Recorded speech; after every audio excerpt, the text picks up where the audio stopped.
Folks, Black Star Network is here. Hold no punches. I'm real revolutionary right now. Support this man, Black Media. He makes sure that our stories are told. Thank you for being the voice of Black America, Roland. Stay black. I love y'all. All momentum we have now, we have to keep this going. The video looks phenomenal. See, this difference between Black Star Network and Black-owned media and something like CNN. You can't be Black-owned media and be scared. It's time to be smart. Bring your eyeballs home. You dig?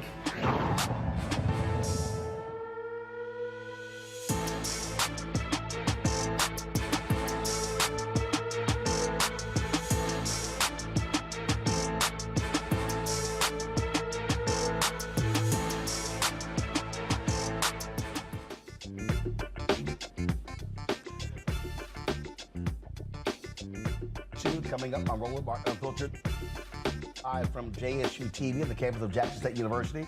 I'll be giving the commencement speech tomorrow.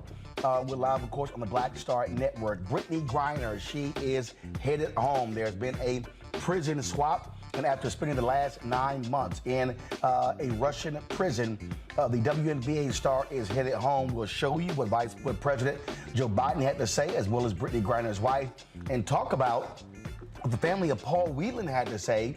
He is the Marine who is being held there for 4 years. So we'll discuss that. Nola Haynes, of course, is going to be on with us, a national security expert, discussing that. Also, a 77-year-old Colorado grandmother, y'all. She's at home alone. Denver Police SWAT team storms her house looking for an iPhone, destroyed the place. 8 officers in full body armor. Wait until we show you the video. They tear up her home. She's not happy, and she is now ready to sue. Colorado ACLU is assisting her. I'll talk with the executive director tonight.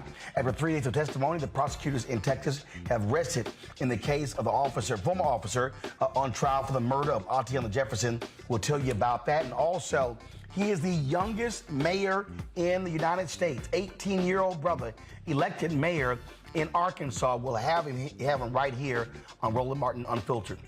Also, in today's Marketplace segment, a Black-owned company that features one-of-a-kind African-shaped bags, belts, wallets, and other items.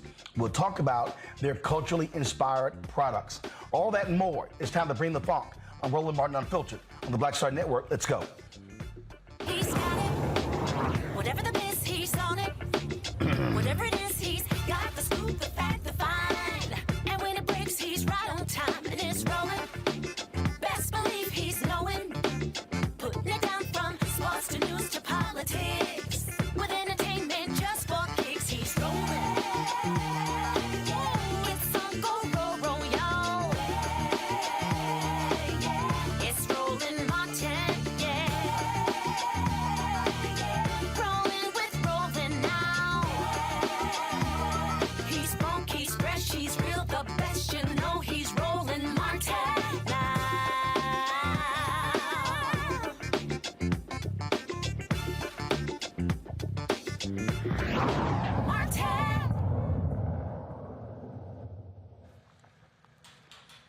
Folks, Brittney Griner, the WNBA star, has spent the last 9 months in a Russian prison, is now headed home. President Joe Biden today announced the prisoner swap with Griner and a convicted Russian arms dealer that had been the point of contentious negotiations for the U.S.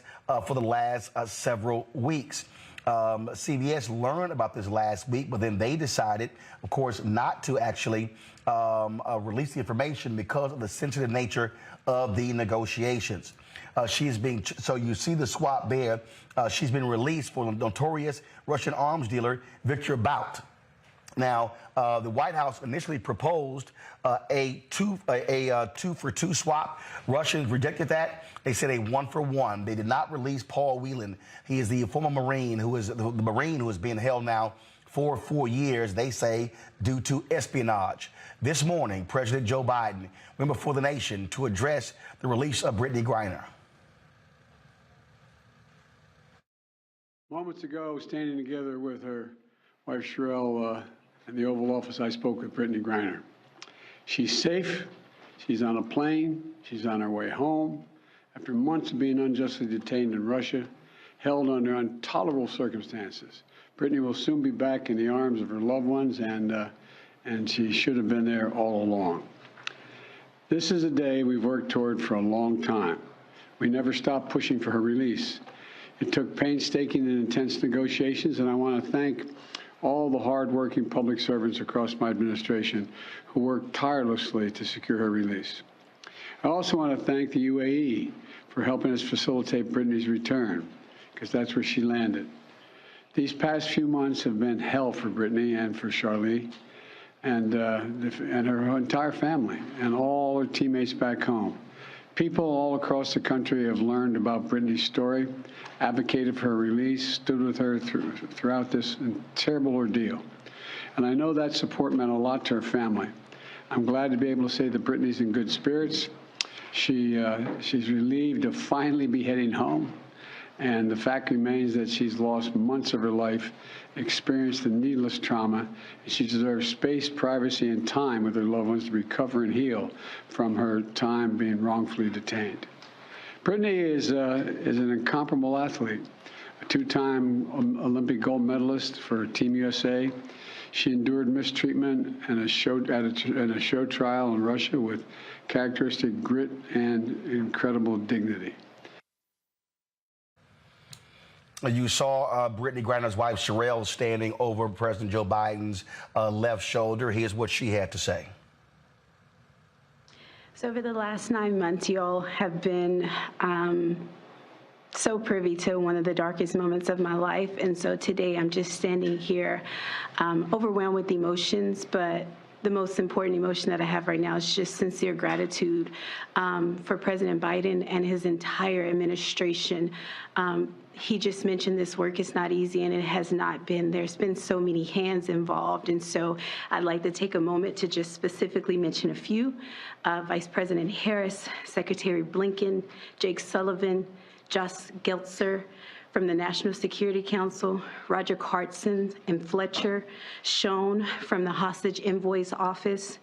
A special thank you to Governor Richardson and Mickey, the Mercury players, the WNB PA for your advocacy. And also, you guys may not know this, but my family has been tremendously supported by the Wasserman Agency. BG's agent, Lindsay Colas, has just been amazing for me and my family throughout this process. So today my family is whole, but as you all are aware, there's so many other families who are not whole. And so BG's not here to say this, but I will gladly speak on her behalf and say that BG and I will remain committed to the work of getting every American home, including Paul, whose family is in our hearts today. As we celebrate BG being home, we do understand that there are still people out here who are enduring what I endured the last 9 months of missing tremendously their loved ones. So thank you everybody for your support. And today it's just a happy day for me and my family. So I'm gonna smile right now. Thank you. Brittney Griner's WNBA team released the following statement. They are the Phoenix Mercury.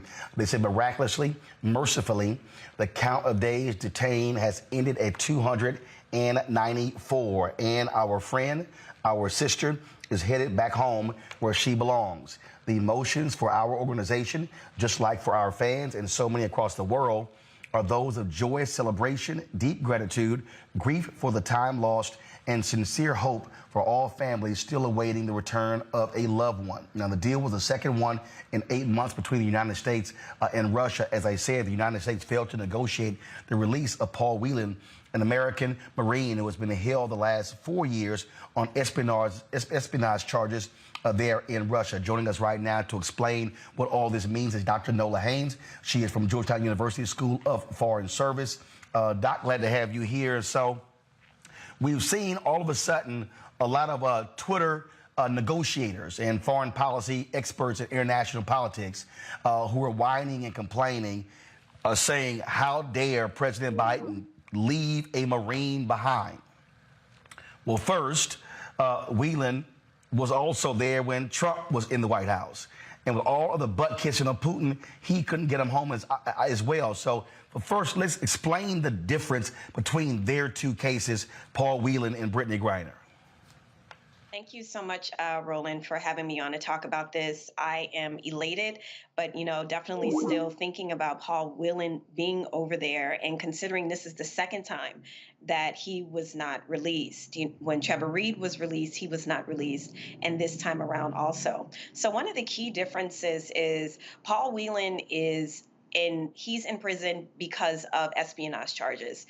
That's a really big difference from having oil in a vape, in a vape pen. That is a huge difference. And although Paul Whelan has said he was innocent of all the charges, espionage holds a larger cost than what Brittney Griner was over there for. And I said it the first day on Tiffany Cross's show when we all found out about Brittney Griner, that her her imprisonment was political, and I continue to say that. And also, you have to understand, strategically speaking, Vladimir Putin isn't exactly in a position he thought he would be in at the start of the invasion in Ukraine. I'm pretty sure that he thought by now he would be celebrating by having, taken Ukraine back into reforming the USSR and pushing, into other countries, but that's not the situation. So Vladimir Putin is very aware that he is not in a driver's seat. However, in a situation like this, the state that is holding Americans does have a lot of power. We cannot negotiate with ourselves. We have to come to the table, and at the end of the day, they are the decider. And the one thing that I will say that gives me so much joy is what President Biden said. People have no idea how many people were working on this day and night.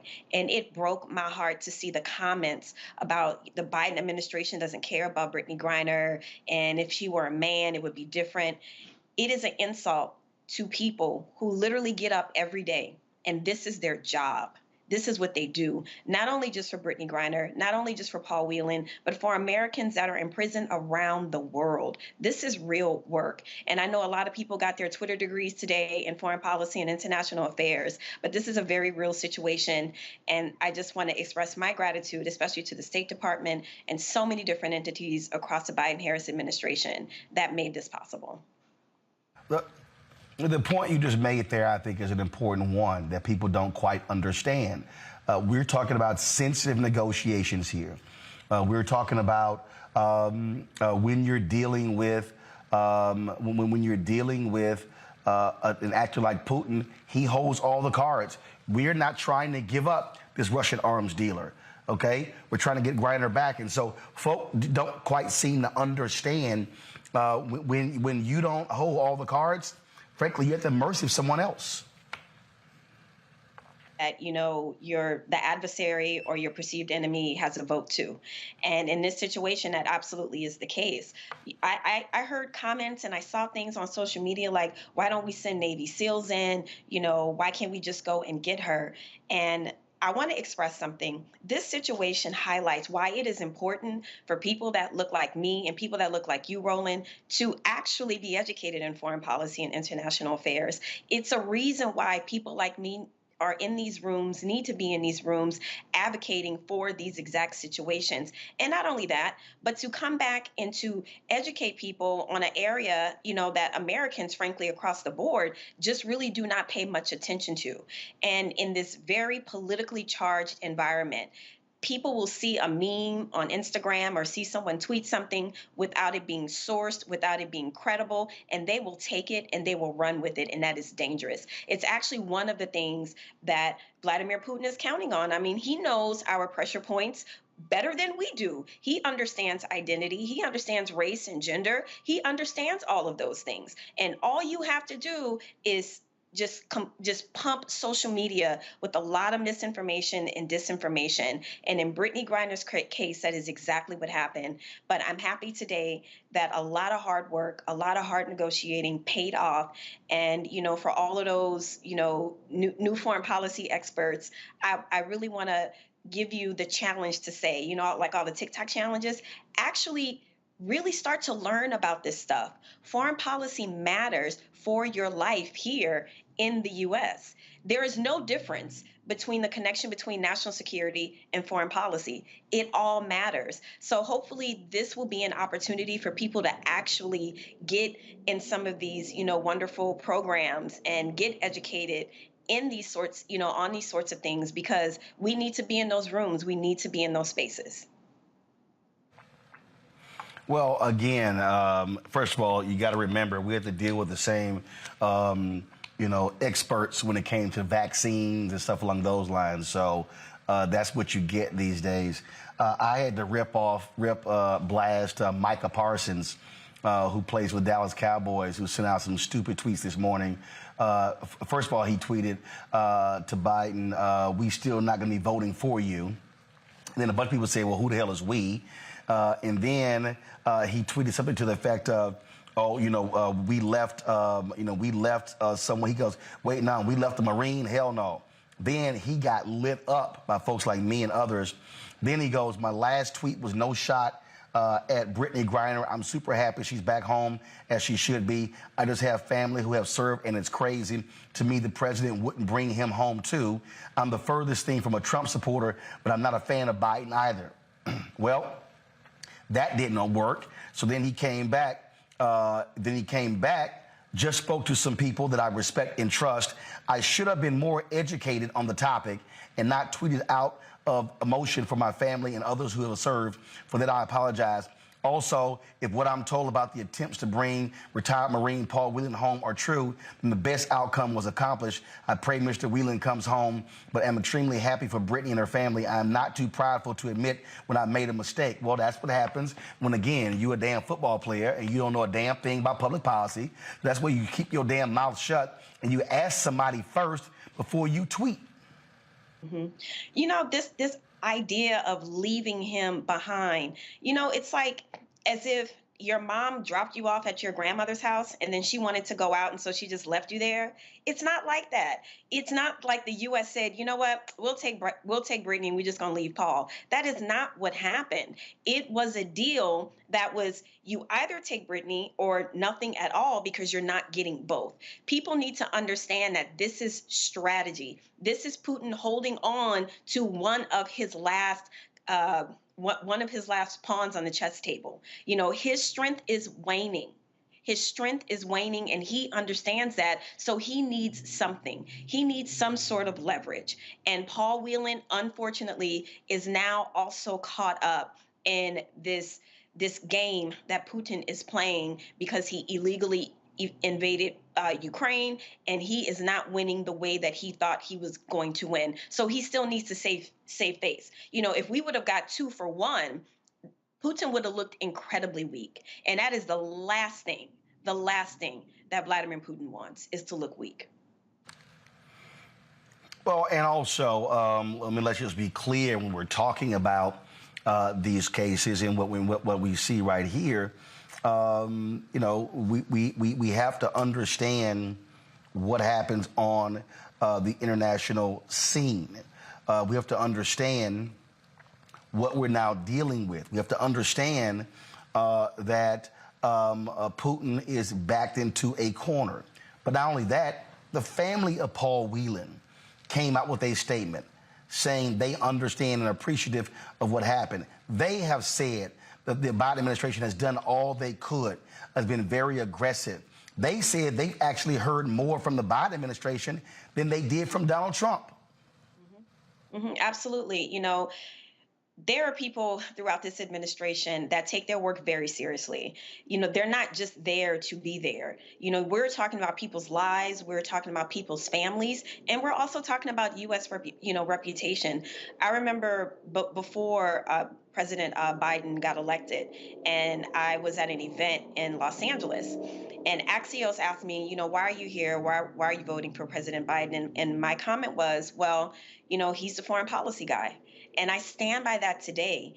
If anyone was able to get Brittney Griner home, it would be the Biden-Harris administration from the foreign policy expert. All we have to do is look at what's been done to make sure that Russia does not advance beyond Ukraine, to be able to hold the international community together, to be able to rally NATO, in its original intent. To be able to do that is no small feat, and that takes a certain skill set, and it takes a certain amount of people who know what they're doing, and it's an insult. It's an insult when we have the Twitter experts chiming in, because we are talking about real people with real experience, with their reputations on the line. And so they're not just showing up to work. I mean, I don't understand what they think people are doing when they show up to work, in these jobs. These people take this stuff very seriously.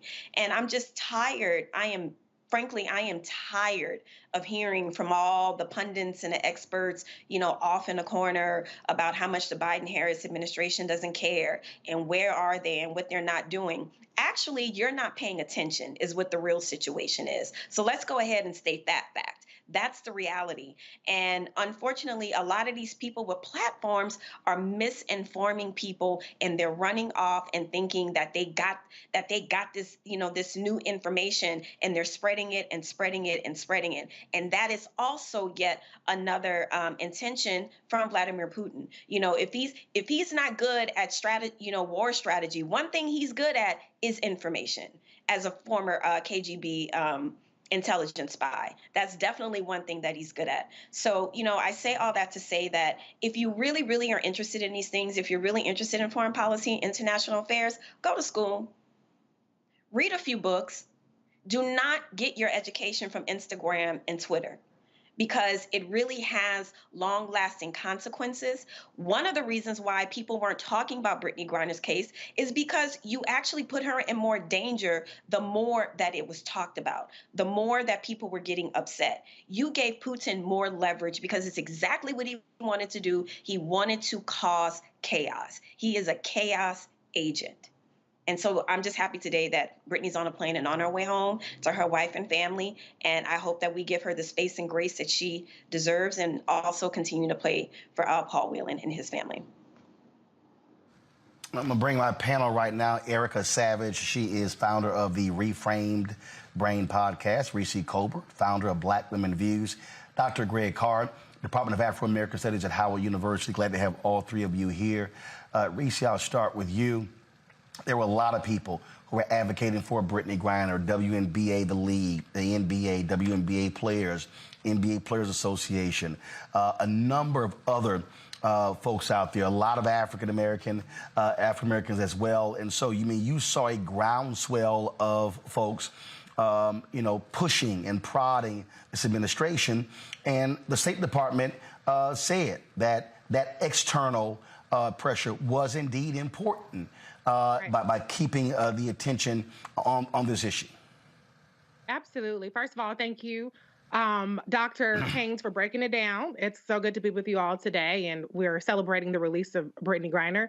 And I think it's important to point out that this was not an inevitable result, and it did come as a result of the pressure externally and a result of the galvanization of the Biden-Harris administration and other partners like Governor Bill Richardson to bring BG home. And it's a damn good thing that we had a community that was actually tuned in and very much supportive about this, as opposed to the armchair quarterbacks in the comment section on social media who just learned about the Merchant of Death, Paul Whelan, and hell, even Trevor Reed and Brittney Griner's case today. And so this really is something that is to be celebrated. It was a huge injustice to Brittney Griner. And, it just goes to show the fact that there's any controversy at all with this kind of deal being made, how much Black women are still undervalued in this society. So I'm really side-eyeing people that want to say hashtag Black Lives Matter, but are willing to throw Brittney Griner under the bus. And be clear, if you are against this deal, then you're siding with Putin, holding a Black woman as political prisoner. And the other thing I just want to point out is that it's very important to note that this is a very comparable deal to the kind of deal that the Biden-Harris administration made for Trevor Reed when they gave up Konstantin Yushchenko earlier this year to get him back. And I did not hear the armchair quarterback saying, well, why did y'all leave Paul Whelan behind? Y'all shouldn't have made no deal if you can't have Paul Whelan come. I didn't hear any of that energy about a white man. I didn't hear any energy about having a one regular white man being exchanged as opposed to a basketball player. I didn't hear any energy about the severity of the charges that Trevor Reed was incarcerated for as opposed to the $100 million cocaine charges that Konstantin Yushchenko was held for. So anybody who has a comment about we let somebody go for weed, for a drug, for a arms dealer, where was that energy when we let disorderly conduct go for $100 million of cocaine? You didn't have it, so shut the hell up today. Erica? Yeah, first of all, thank you again, Dr. Nola Haynes, for breaking it down. Always excited to hear a national security expert on instead of the Twitterticians. And, you know, this is BG Day. I have spent all morning celebrating BG, listening, cutting people up, back and forth in text. And I think one of the things we think about in terms of this is that we've talked about it on this program before. We are not privy to a lot of the work that happens behind the scenes. We heard Dr. Nola talk about, what do you think these people do every day? They clock in and they go to work. And a lot of that work is not made into an Instagram reel. It is not made into a Twitter space. It's not something that people can see, but the work is happening. And I've talked about this very briefly before, being involved with the freeing of a political prisoner, and his freedom happened in 2020.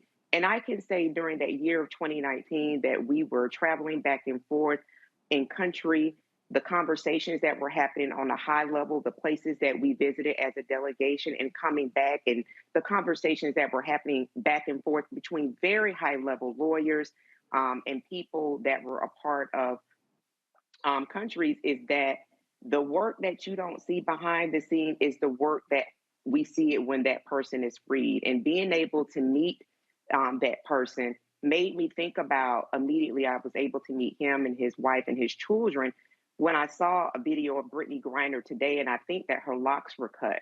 I'm thinking about all of the trauma, the malnourishment, what she has experienced in her physical as a woman going through what we experience as women throughout our daily lives. And I'm thinking to myself, I really, really do pray that as she goes into different airports, that she's not triggered by any of the experiences that she has, but especially when she gets home, that she's in a place, hopefully a place, not necessarily her home, but in a place where she can get the rest and the medical attention she needs. We often hear this about people that are constantly causing trouble, your Kanye's and things like that. Folks are always talking about their mental space, but now is the time to really transfer or give that to a person who has gone through an extraordinarily traumatic experience. And I can share with you from sitting with a person who was a political prisoner that finally got to a place of where they were actually safe with their family, the coming down from that, the being able to feel relaxed and not to have to look over your shoulder, to be able to have a good night's sleep takes incredible time.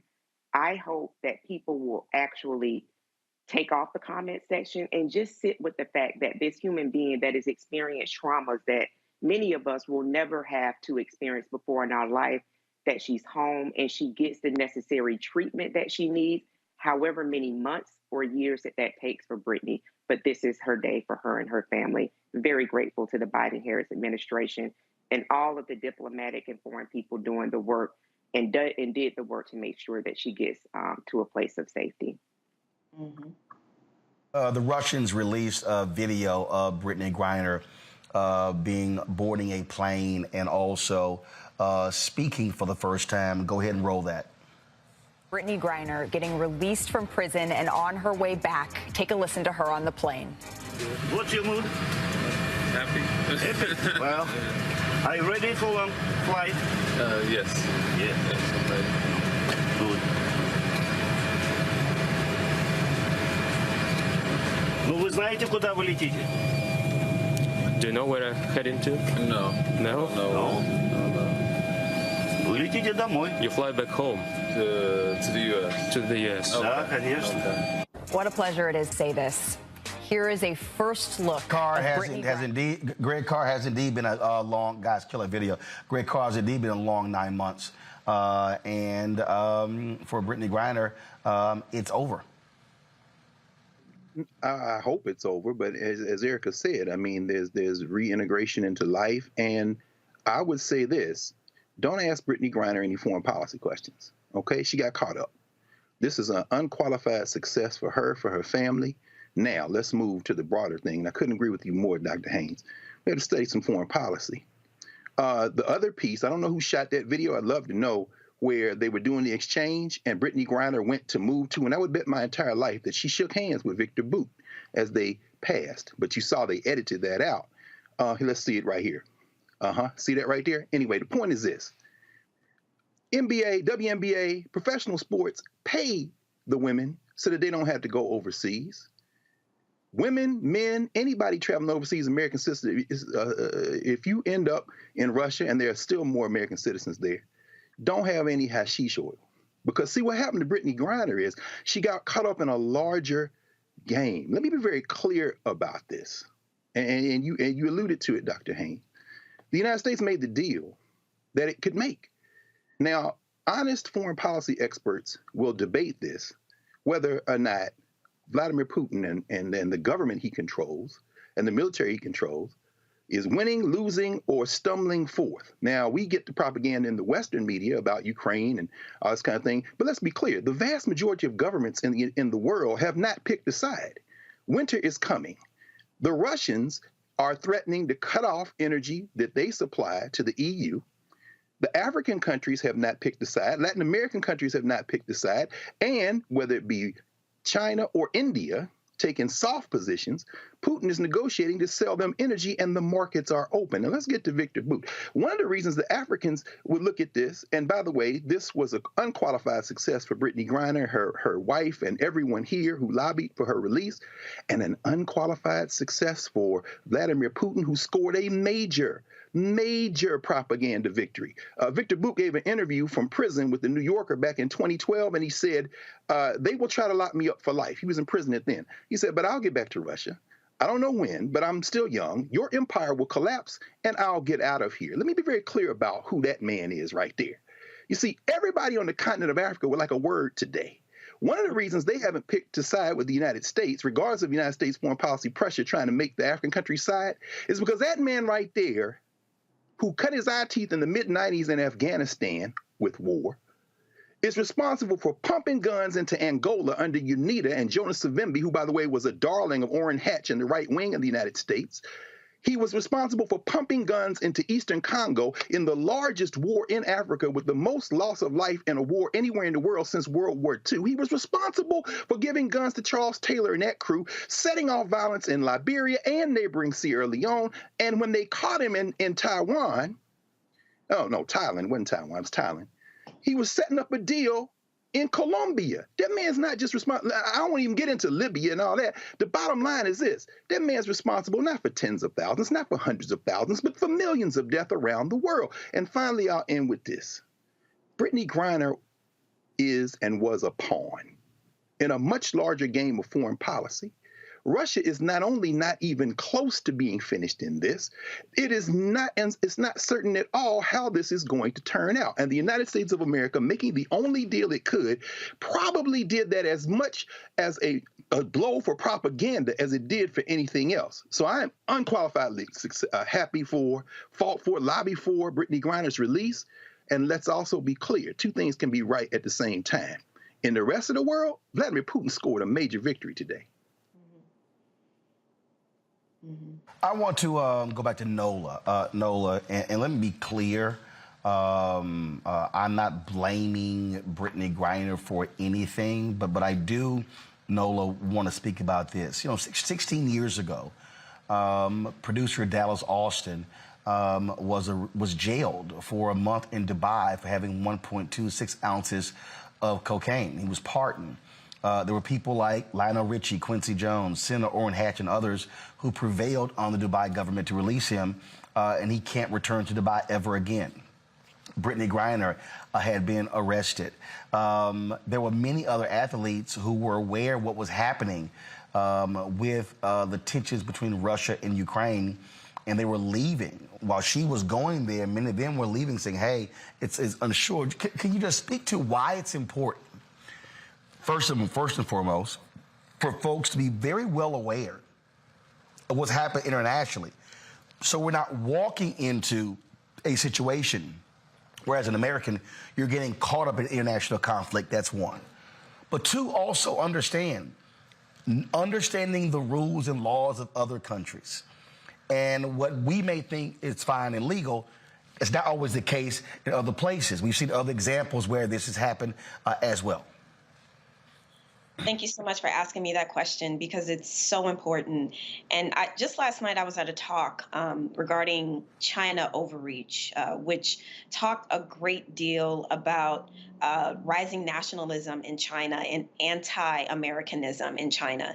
And I start there not just to call China out. I mean, that's perfectly fine. But I bring it up to say that around the world, there is this anti-Americanism that is absolutely growing. You know, for years, Americans were made fun of the way that we would behave when we would travel abroad, you know, that we were uncouth, we were unintelligent, we were unsophisticated, and all of those different things. But now the political costs are higher as we are in a moment of global realignment. You know, after all this is said and done, will Russia maintain its superpower status? You know, will China be the bipolar state along with the U.S.? So right now we're still trying to figure out, like, what is going to happen at the rise of the dictator, the rise of the autocrat, as you know, we're just kind of seeing in East Africa, civil war there, the coup yesterday in Peru. There are a lot of things going on around the world, the protests in Iran, and the fact that they are openly proliferating uranium. So there are so many different situations around the world, and Americans need to be aware of those political situations and not just being eager to take a pic for the gram. No, it's a lot more serious than that. Just like even during quarantine, how all those Americans fled to Tulum, Mexico. And they were like, y'all not coming here with y'all mess, you know, just so you can be on social media and you can be in some, you know, quote unquote exotic location. We need to be more mindful of how we present ourselves when we travel. And then also, Roland, like you just said, the laws of that country. For instance, I remember when I was in Dubai, I was there doing Ramadan. And I was one time walking up the street and I was chewing gum. And I caught myself. I was like, wait a minute, I'm chewing gum and it's Ramadan, right? And it's because I actually took the time to actually read, you know, every single state has a website. You know, you can go to the Department of State's website and read about different countries and read about the different advisories, read about the different religious traditions that they have, the season that country may be in. This is all about really self-education, especially when you travel right now as an American. It is quite dangerous around the world. We do not have this swag and cachet of Americanism that we once had. I was in Italy when Trump was the president, and I cannot tell you how many people just stopped me and were like, how did that happen? What happened? Like, what happened to America? And a lot of people around the world are asking that question, what happened to America? And one of the things that the Biden-Harris administration is trying to do is to recoup that reputation, but we have to earn it back. We've lost our trust around the world. We have to repair our reputation, and people need to be aware when you are traveling to countries, especially non-democratic countries, you need to be aware of what's going on in that country, because what's going to wind up happening, you get caught up in something, and the first thing you're going to want to do is go to your embassy and get someone from America involved to get you out of a bad situation. We need to do our own self-education. And I'm not just talking about doing a quick Google search. I'm talking about actual going to the country's website, going to the U.S. Department of State's website, and get educated about what's going going on in these countries. That is, the onus is on us when it comes to that. And we need to not go with our American arrogance when we're traveling around the world, and we need to be a little bit more humble when we're in someone else's backyard. Last point for you, Nola. The guy, the Russian arms dealer, he wasn't serving a life term. Right. He was going to be getting out of prison when? In a few years? 2029, I do believe. Yeah. So, even, Got it. It's mad to be mad, Roland. People are just mad to be mad. There are people, it doesn't matter what the Biden-Harris administration do. There are people who will not like the administration just because. But also there is legitimate distrust in the Black community when it comes to politics and politicians. I absolutely get that. I understand that. But for the folks, who it doesn't matter what happens or how it happens, they just will always believe that no politician, especially if you're white, has the best interest of Black people in mind. And like I said, that's not necessarily far-fetched. But in this particular situation, in one of the most successful administrations that we've had in modern history, you got to give it up. And a lot of that, I cannot understate, is because of those diverse voices that are in these spaces, that are having conversations and that are seeing things in a completely different way that, people weren't thinking about before. And being in some of these spaces, I can tell you that the things that matter to us, the things that we are pushing for, that we are advocating for, the push is so strong. The passion is so strong. You can see the result in these policies. Are we getting everything that we would love to get? Absolutely not. Is this administration very impactful? Absolutely. And I think that, for the people, in the corner, who will just not want to celebrate the wins however they come, that's fine. That's fine. That's cool. That's your prerogative. But what I will not do is to sit here and not give props to everybody who worked on getting Brittney Griner home, because it truly was a team effort. And I cannot understate that enough. I did not include at the top, but you also serve on an advisory panel for the U.S. State Department as well. So I meant to mention that in the introduction. Dr. Nola Haynes, I appreciate it. Thanks a lot. Thank you so much. Thank you, everybody. And Roland, I hope you get some rest as you've been working. Yeah, I got some good sleep last night, but I definitely going to get rest tonight before I got to give the commencement speech tomorrow at 10 a.m. But I certainly appreciate it. Thanks a lot. Okay. All right, folks, going to a break. We come back. We're going to talk about this case out of Colorado where a grandmother, y'all, minding her own business, gets her home stormed by SWAT members looking for an iPhone. They tear up her house. We will talk with the executive director of the ACLU is suing them on her behalf. Folks, don't forget to download the Black Star Network app.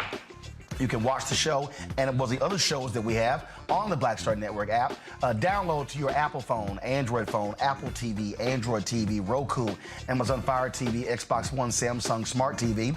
Also, you can support us in what we do. Your dollars matter. Of course, our goal is to get 2,000 of our fans contributing a minimum of $50 this month to help us defray our costs. I told y'all, it's not like I got millionaires and billionaires supporting the show. This is, of course, building from the ground up. Your contributions absolutely matter.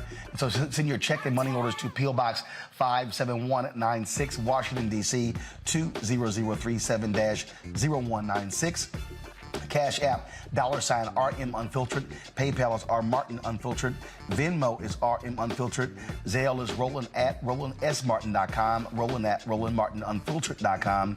And of course, get a copy of my book, White Fear: How the Browning of America is Making White Folks Lose Their Minds. You can get it at all bookstores. And you can also capture it online as well. Amazon, Barnes & Noble. Order through your favorite Black bookstore or download your copy on Audible. All right, folks, I'll be right back.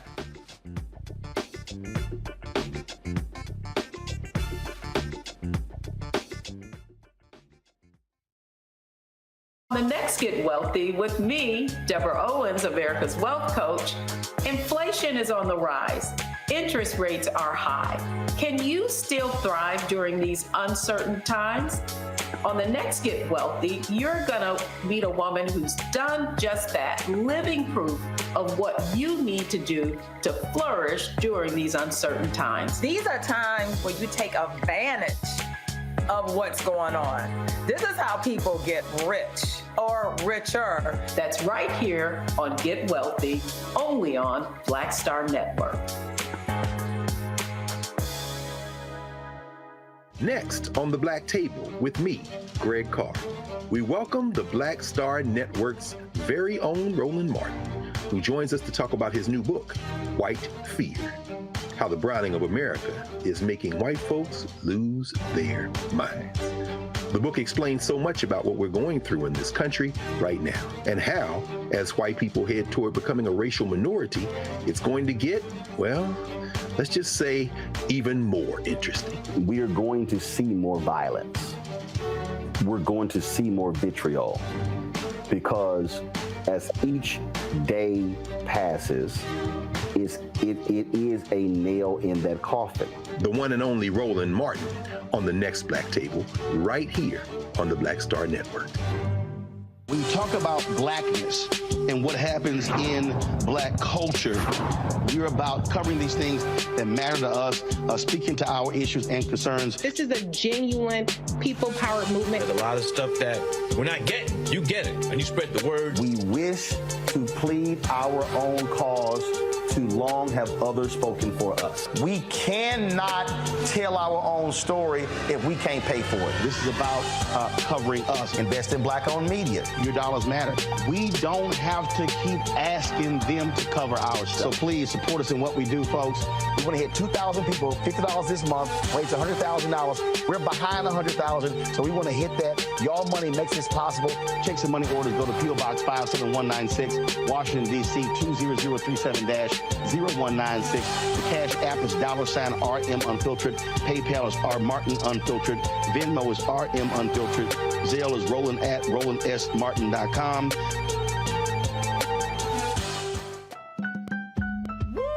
We're all impacted by the culture, whether we know it or not. From politics to music and entertainment, it's a huge part of our lives, and we're going to talk about it every day right here on The Culture with me, Faraji Muhammad, only on the Black Star Network.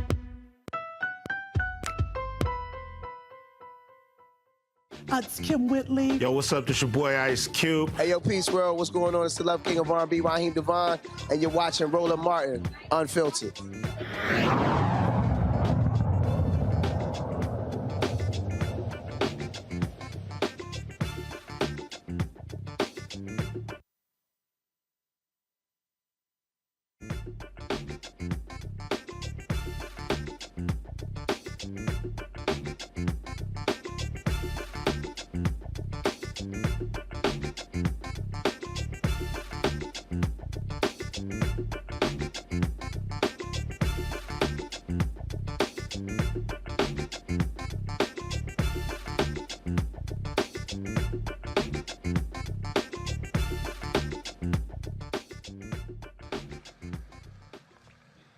All right, folks, this strange story out of Colorado. A Colorado grandmother is suing police for a tragic mistake where they absolutely ransacked her home. Ruby Johnson filed a lawsuit against the Denver Police Department Detective Gary Stabb. Now, Stabb issued a search warrant after using a Find My iPhone app to find the location of several stolen items. The raid was executed by SWAT on January 4th, finding nothing illegal on the premises. SWAT destroyed the back garage door and frame during the raid, went through belongings, and broke items in Ms. Johnson's home. She is seeking a jury trial and unspecified damages for unreasonable searches and seizures and lack of probable cause of a crime. Deborah Richardson is Executive Director of the ACLU of Colorado. She's here. Deborah, glad to have you on Roland Martin Unfiltered. So, Deborah, explain this to me, that I'm confused. All right. So, whose items were stolen? Was it the detectives or was it someone who reported the crime?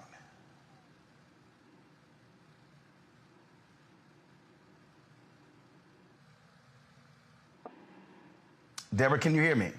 I can. Okay, so explain to me what happened here. Was it the detective's items? Was it somebody who reported the crime? What was the deal here? Well, what happened was that there was a report of a truck that was stolen, and the person whose the truck was stolen said that in the truck that there was some cash, some personal items, some guns, legally owned guns, and that there was an old cell phone in the truck that when he looked to ping it to where it was located, it came up to be Mrs. Johnson's home. And so the police, taking only on his word and with the ping that they saw, went ahead and got a search warrant.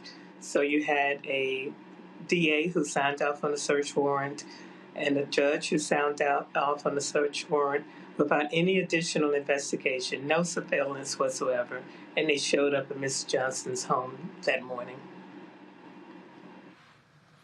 Okay, so they pinged an old cell phone. So that was in the cell. Okay, so look, I've got 2 iPhones right here. I got 3 iPads, and a MacBook. So I understand how that works. So was this cell phone on the property, and so how did they arrive at her house? The cell phone was in where the cell phone was in the vehicle that was stolen. So the plaintiff said that there is a old cell phone in my truck, and when I look on it, it pings at this particular address. And the detective, of course, looked at the phone and got the same results, and then chose that to be exactly where the money of the truck was located. But it was not. That ping covered a 6-block radius. Well, a 6-block. Wow, really? Yes. When we looked at it and did the investigation, it covered a 6-block radius. So it was not pinged exactly to that address, even though the police felt that it was. They didn't do any second investigation or backup to determine if that was the exact location.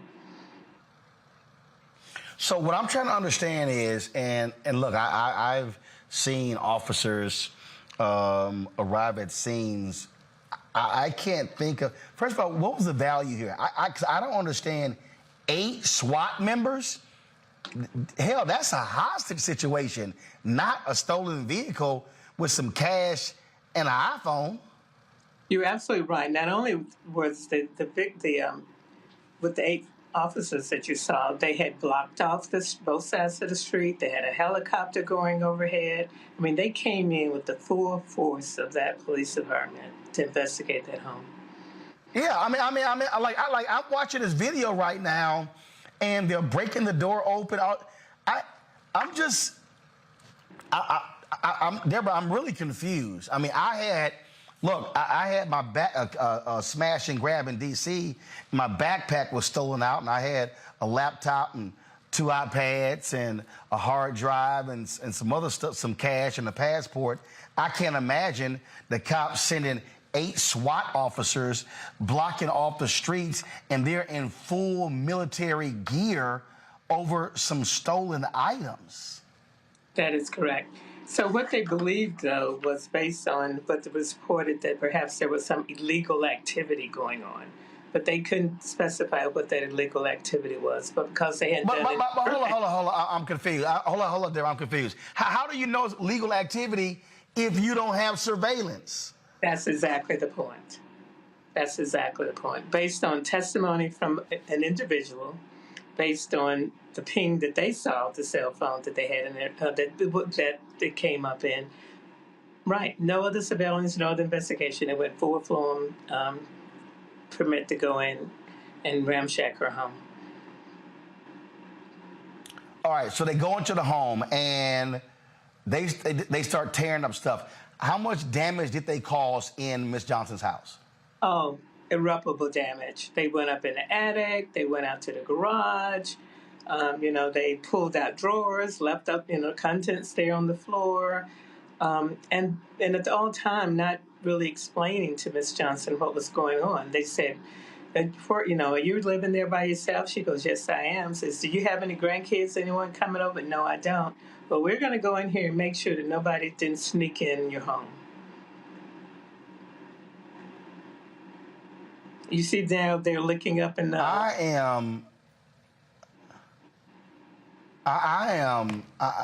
This is crazy. Has the police chief, the mayor, offered any kind of apology to what happened? Actually, that is exactly what happened.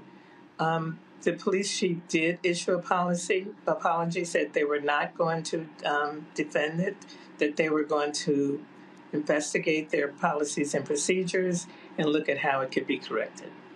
So it was so egregious that they felt they did not have any choice but to admit they're wrong and to attempt to put in place. Now, let me just stop and say this. This is not the first time ACLU Colorado has filed a suit against the Denver Police Department.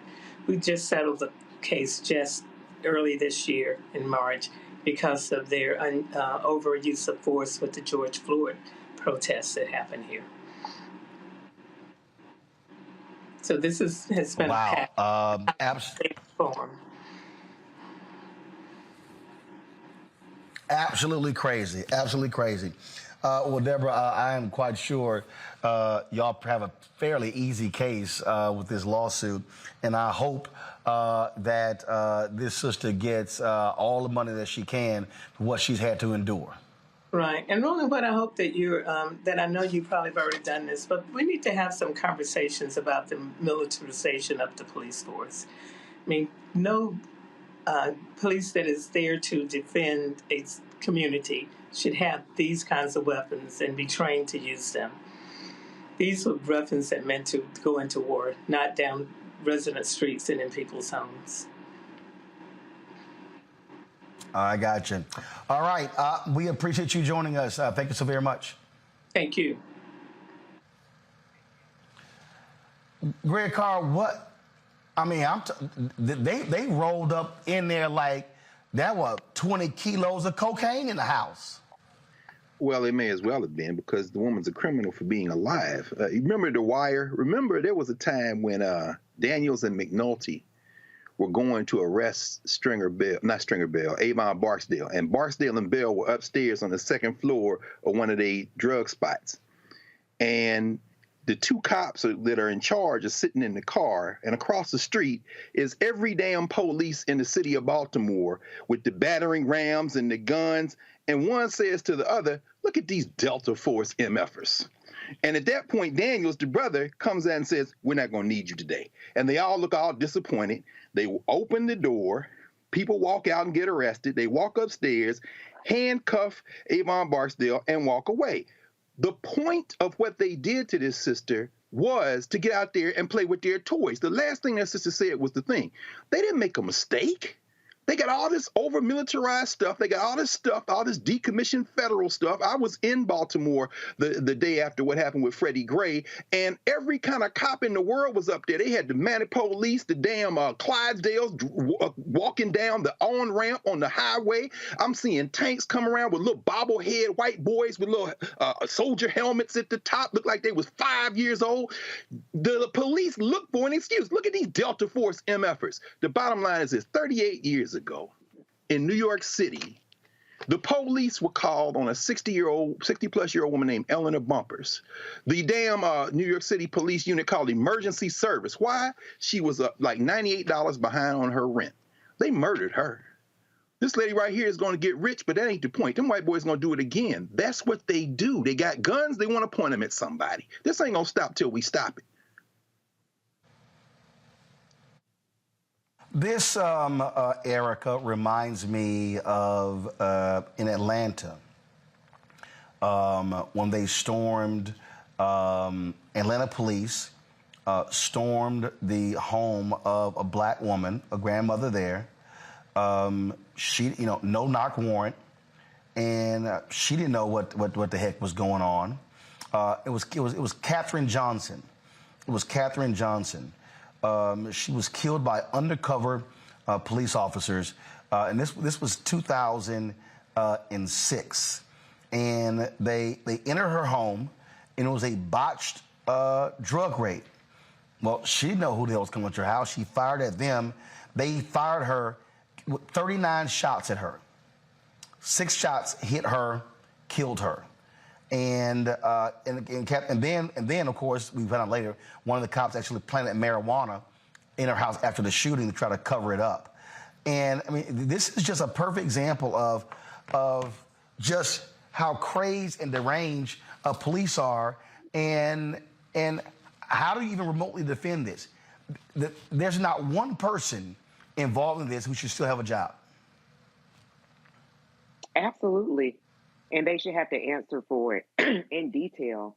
They're not police officers, because police officers, law enforcement, are really taxpayer-funded service, right?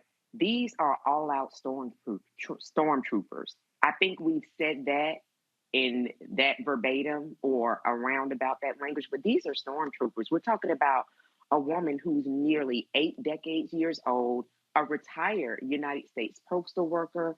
We're talking about a woman who has raised her children, that was in her home minding her Black senior business when this happened.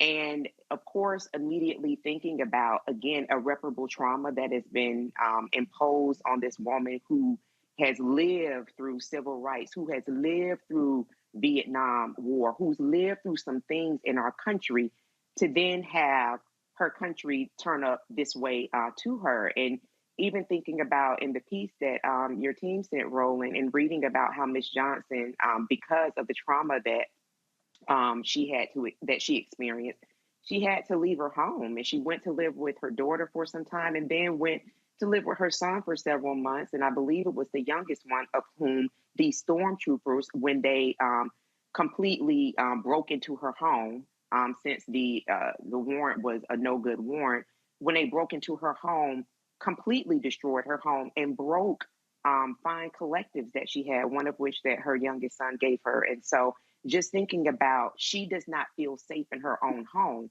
that's one of the primary tenets of being a human, that we have a safe place to live, we have things to eat, roof over our head, and that she doesn't feel safe in there because these stormtroopers, aided by a German Shepherd, they have militarized this German Shepherd, came in and disrupted her peace. And honestly, I don't give a damn if it was 100 kilos of cocaine that was in her house.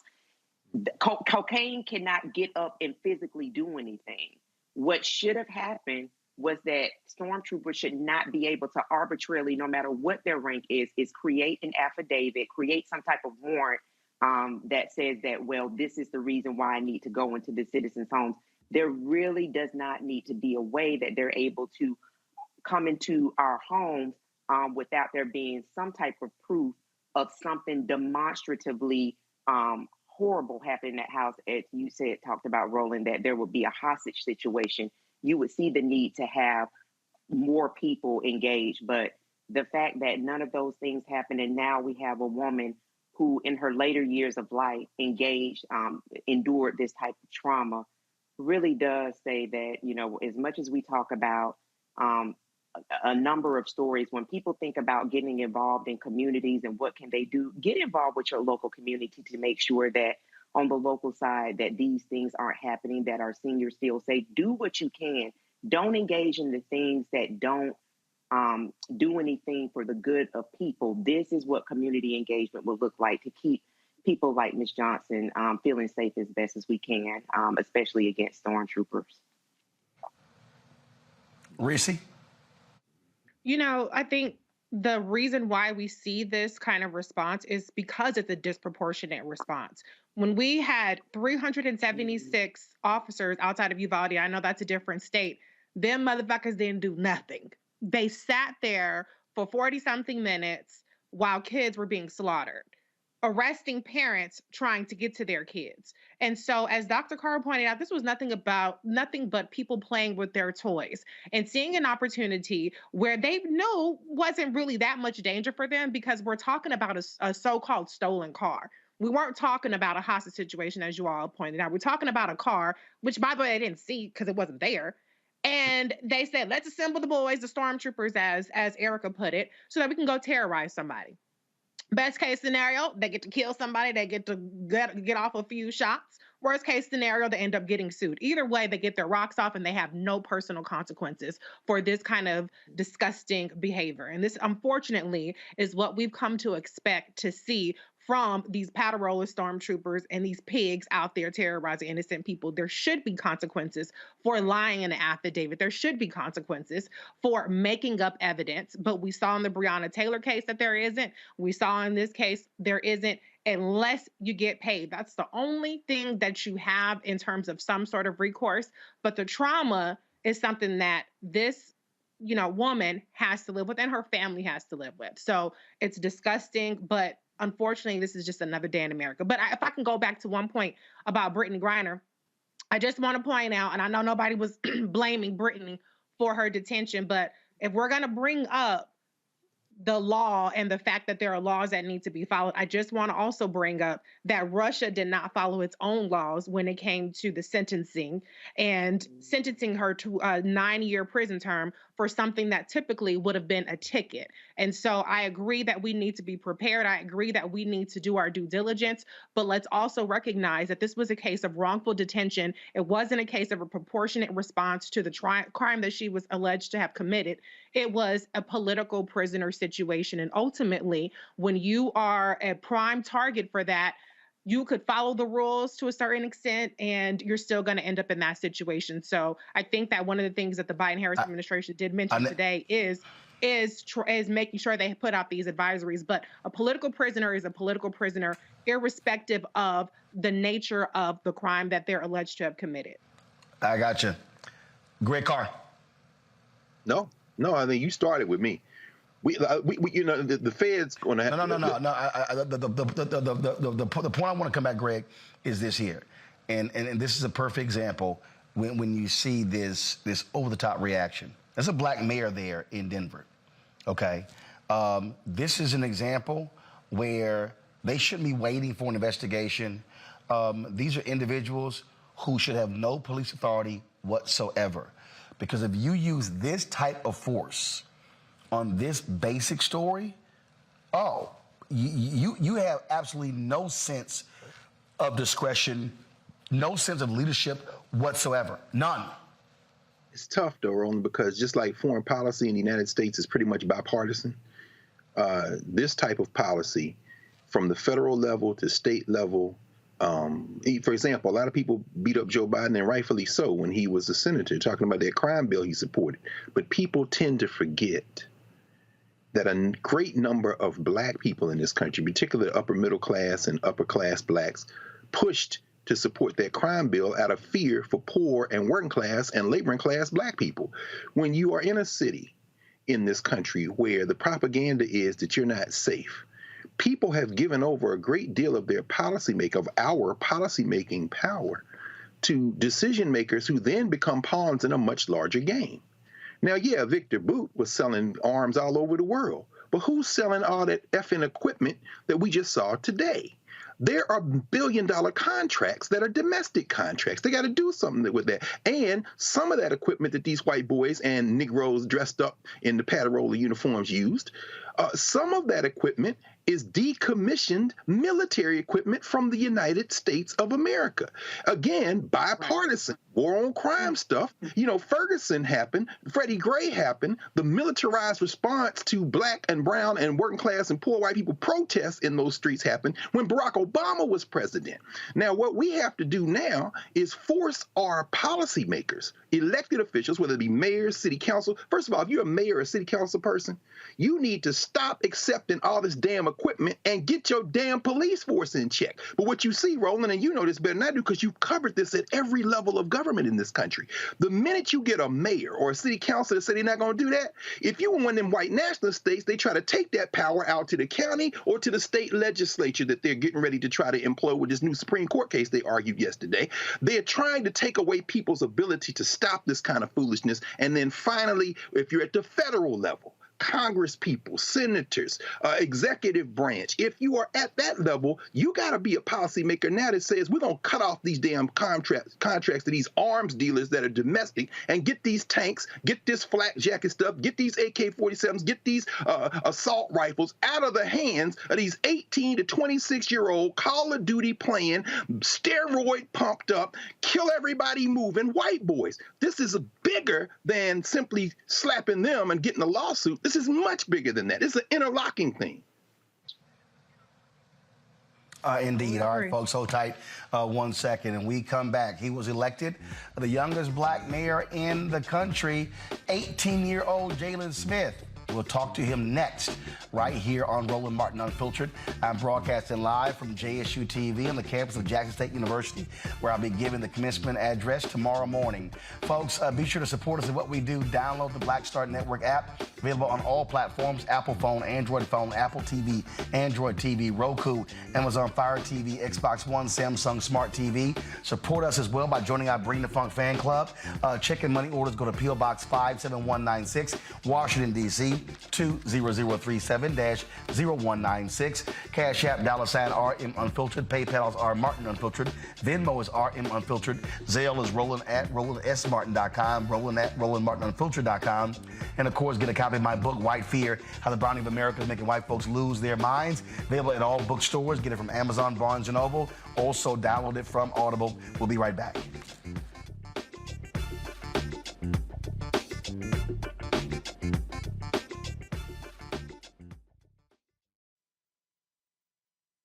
On the next A Balanced Life with me, Dr. Jackie, 'tis the season, tree trimming, party going, and gift giving. And I don't know about you, but for me, sometimes it can be overwhelming, and sometimes it's just downright exhausting. Surviving the holiday season, we got tips for you for staying sane, solvent, striving, and thriving, and sometimes keeping a little money in your pocket. 2 things just out of the gate: set boundaries and set a budget.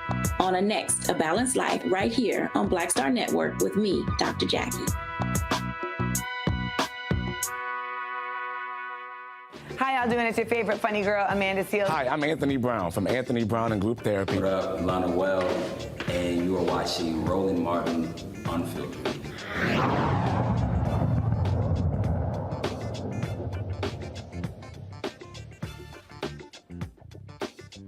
All right, folks, welcome back to Roland Martin Unfiltered. In Texas, the prosecution in the Antonia Jefferson murder trial, they have rested their case. The defense will present their case on Monday. They will contend that former cop Aaron Dean felt threatened by Antonia Jefferson having a gun. But, of course, his partner testified that she did not see a gun, nor did she hear Dean say he saw one. Now, of course, that will pick up again on Monday, and so we'll be covering that, giving you more information about that as well. Folks, we always talk about politics and talk about how it's important for us to be engaged in politics, but what happens when you run for office as an 18-year-old in a rural part of Arkansas and you end up getting elected? Well, that was the case for Jalen Smith, elected as the mayor of the city of Earl, Arkansas. The same year he graduated from high school.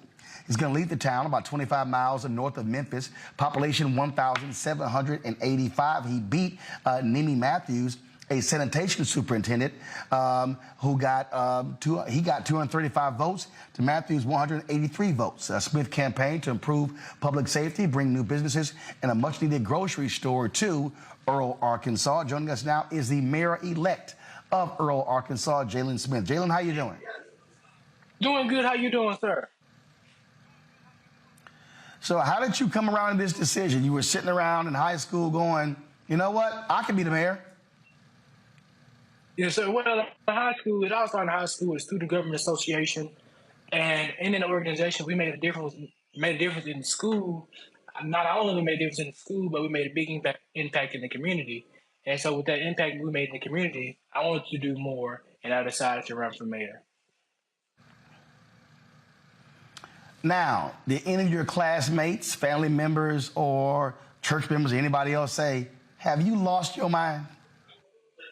No, they were actually excited.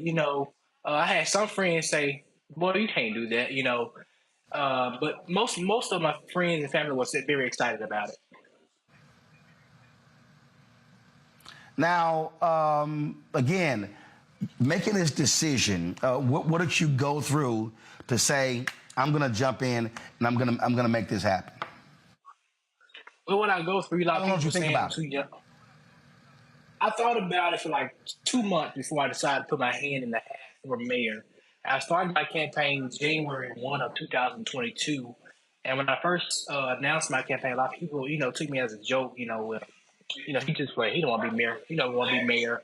And so as that time goes, people saying he's too young, he has no experience, he can't be mayor.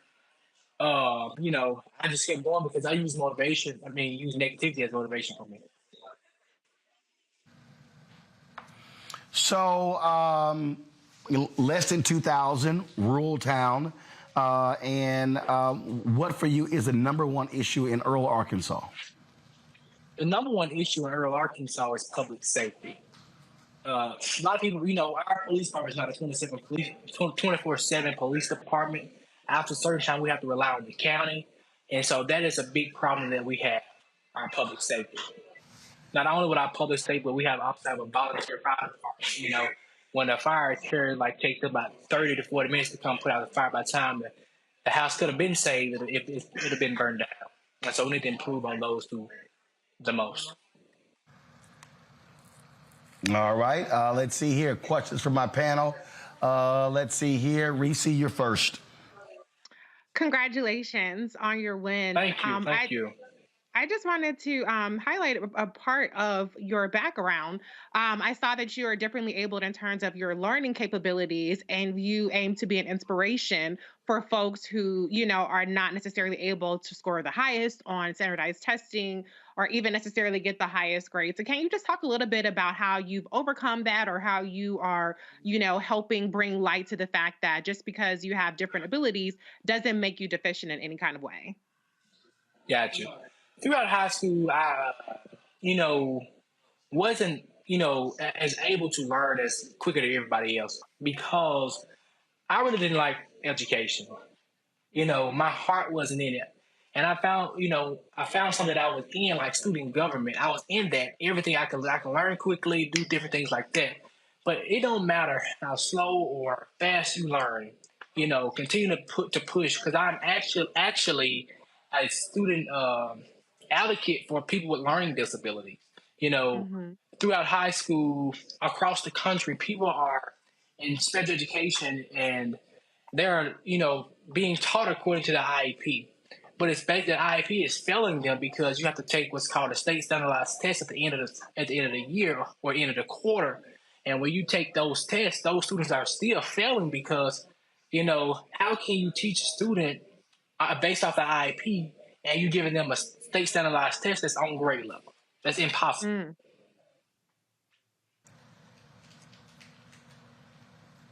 I just encourage, all right, Erica. Mayor-elect Smith, congratulations. Definitely an honor to speak with you today. I, along with Reese, was really interested in your background. I'm glad that she pulled that forward and you asked that. And along those lines, could you also talk to us a little bit around, you said that some of the things that you really wanted to do was to meet with your state senator. You definitely want to meet with the governor. What do you see as the vision for Earl in Arkansas? Well, the vision I see, everybody working together as a team, not only the me, but the city council and the people. And, having our state legislators on board to bridge the gap will be perfect, because now we don't have that good relationship with our legislators. If we had our senator, our state representative, our state senator, our U.S. congressman, our U.S. senator, bridging the gap, Earl could be more sufficient. And, as being mayor, I want to bridge that gap between our state legislators. That resources that we don't have, we can get it from them.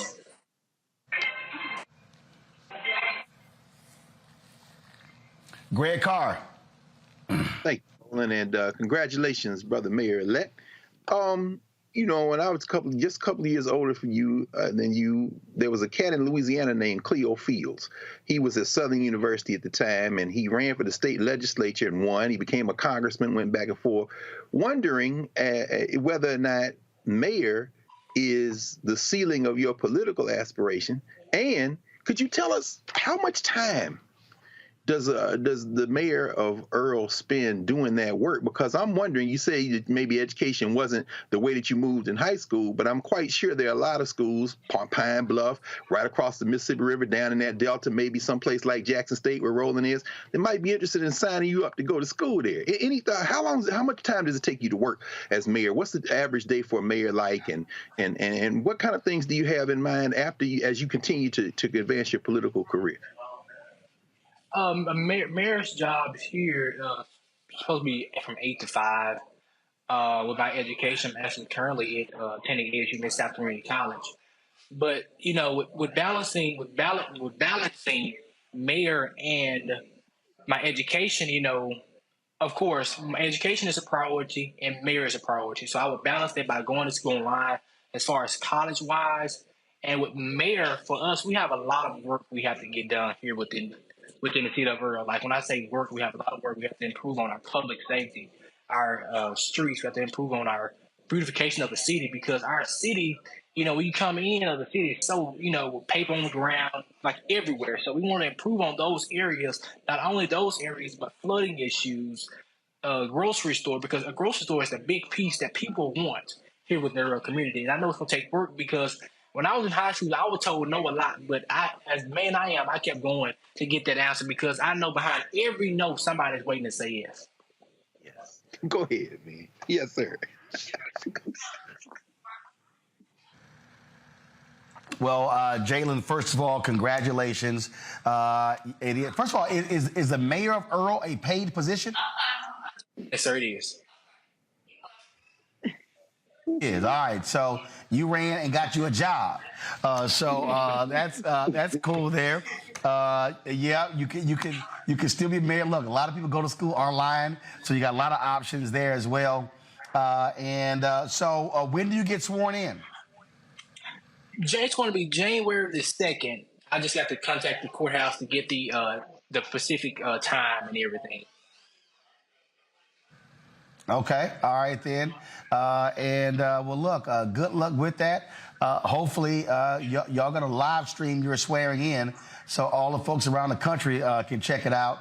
Are you planning on throwing some kind of inauguration ball? Yes, sir, I am. Come January, I will be doing that. All right. Well, yes, let us know, and we'll be sure to let folks know so they can drop on by. Congratulate you, Jalen Smith, 18 years old, the new mayor, the mayor-elect of Earl, Arkansas. Jalen, we appreciate you joining the show. Thank you all for having me. And lastly, I saw you got some advice from the mayor of Little Rock. That's a very smart move, considering he's an alpha man. So very smart of you to call him mayor of Little Rock. Yes, sir. All right. Jalen, good luck. Thank you. Thank you. Pretty cool there, Greg, Reese, and Erica. Look, I mean, he's starting early. Mm-hmm. Hey, man, that's them Southern Negroes, man. You see that confidence? That boy, he mess around and be the president of the United States. That's right. That's how we do it. Well, trust me, can I point out that I'm sure he'd be a hell of a lot smarter than Sarah Huckabee Sanders, who just elected governor. Mm-hmm. But can I point out that no city and no town is too small to get involved in? The fact that this is a small town and it took a couple hundred votes to win does not diminish him. Because if you look at John Fetterman, who was the U.S. Senator from Pennsylvania now, he started in this very small town of Braddock. And now look at him. And so, anybody who is in a small town, don't be discouraged. Don't think that it's too small and too insignificant to get involved. So I definitely want to salute the mayor-elect for that part. And learning that so young. And I would just love to add to what. Well, and look, I mean, he's actually doing the work. This is what we talk about on this platform, right, Roland? You have been preaching this for decades and decades, but specifically on this platform for the last 4 years, you have been saying you see a deficit, you see some issues, things to be wrong. Go get engaged. And this young man plugged himself in with differing abilities. So to Reese's point about the size of, your particular township, municipality, wherever it is, you all know I am from a small town from Albany, Georgia, hold it down all the time.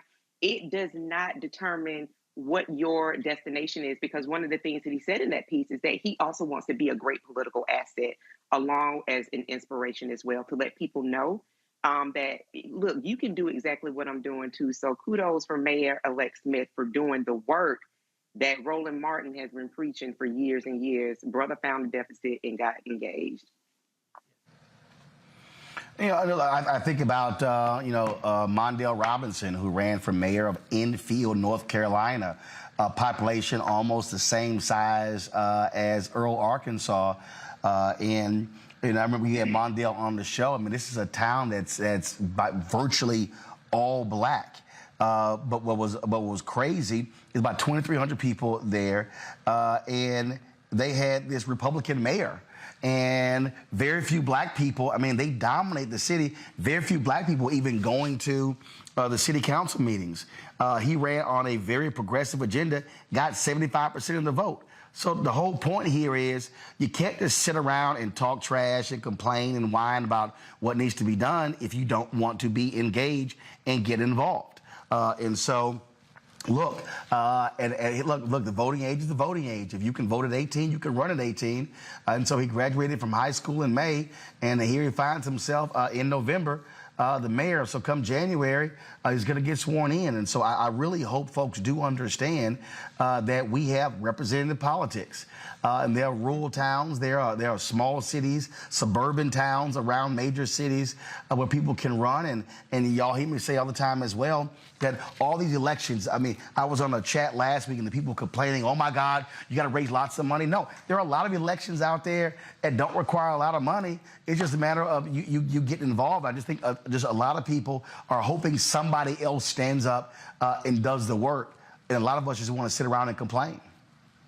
Hey, Roland, while you down there and going to speak to the Jackson State Tigers, and I don't want nobody mad at me from Arkansas Pine Bluff, but maybe whisper in the ear of the president of Jackson State, tell him maybe he might want to offer him a scholarship for one of them online degrees.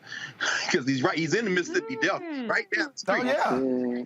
Yeah, I like that. No, absolutely. That's exactly what should happen. And so I would hope that any number of HBCUs out there see this story and say, hey, man, we'd love to have that student, that young man to be a student at our university. And so, again, great story, and we're glad we reached out to him, able to get him on the show. All right, folks, got to go to a break. We come back more on Roland Martin Unfiltered, our Black and Missing. We'll also give you an update, some headlines as well, plus our marketplace segment. So, and all that more right here on Roland Martin Unfiltered, broadcasting live from the campus of Jackson State University.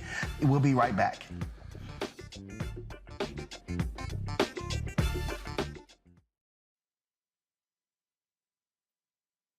I am on screen, and I am representing what a black man is to the entire world that's going to see this. And this might be the only black man, a representation of a black man that they see. Right. So I am responsible. Right.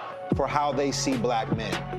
And it's my responsibility to, if I am not playing an upstanding, honorable, someone with a strong principle and moral core, to make sure that this character is so specific, right, that it is him, not black men. And I wish that more actors would realize how important their position is as an actor of color, playing people of color on screen. Because there are people that see us all over the world in these different images that we portray. And not everyone knows black people to know. Yes. That's not all.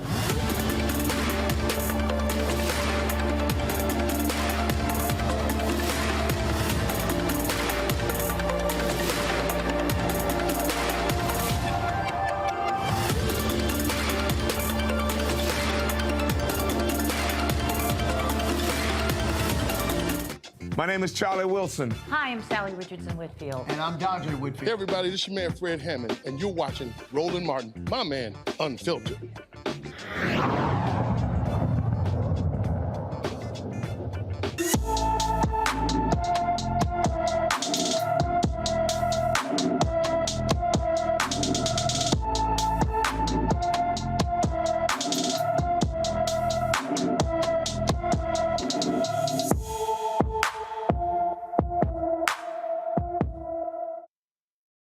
Folks, we told you about 17-year-old Maya Manuel in May. She is still missing. Maya was last seen in Lancaster, California on November 28th, 2021. She's 5 feet 3 inches tall, weighs 140 pounds with brown hair and brown eyes. Anyone with information regarding Maya Manuel should call the LA County Sheriff's Office at 661-948-8466, 661-948-8466. A former cop in Louisiana sentenced to 78 months in prison for the assault of an arrestee, a former police officer of the Monroe, Louisiana Police Department, Jared DeSadier, was sentenced to more than 6 years in federal prison and 2 years of supervised release, was role in the assault and cover-up of arrestee Timothy Williams in 2020. DeSadier was caught on a fellow officer's body cam running towards Williams and kicking him in the face while he was handcuffed. Now, the other thing is, he actually asked the cop, was his body cam still on? And he was actually caught on camera. See, this is the thuggish behavior we always talk about, Reese, Erica, and Greg, with these cops. And one, this is why body cam footage is vital. And two, this is also why it's important to have an aggressive civil rights division in the Department of Justice, because that's how this guy was convicted, Greg. Absolutely right. And it was very telling in the press conference when we heard, of course, again, Kristen Clark, we got to keep saying that and seeing what that sister's doing, when her lawyers were saying, this sends a signal that you have to stop this kind of behavior. And it doesn't matter whether the camera is on or off. But quite frankly, again, we raise this question again. Would this have found its way to the light of day had that camera indeed been off? I mean, it really does send a chilling effect. Again, all these devices we have, I saw it yesterday here in downtown, right up here on Georgia Avenue. There was a brother who's clearly not clear in his thinking. And I heard somebody, a loudspeaker, say, "Get away from the car, get away from the car." I looked around. And this black man was pointing at this police car, and this cop had the loudspeaker on. "Get away from the car. The cop got out of the car and went around to confront the brother. But everybody near there pulled out their cell phones. And from across the street, I said, "Leave that man alone." He looked around. He looked at everybody. He got back in his car. Get involved. What you just heard Erica say and Reese say, electoral politics, run for office, but also, you stop the damn police. Sometimes you bear witness, if enough people do that. And this is another example. He wanted that camera off so he could do what he wanted to do.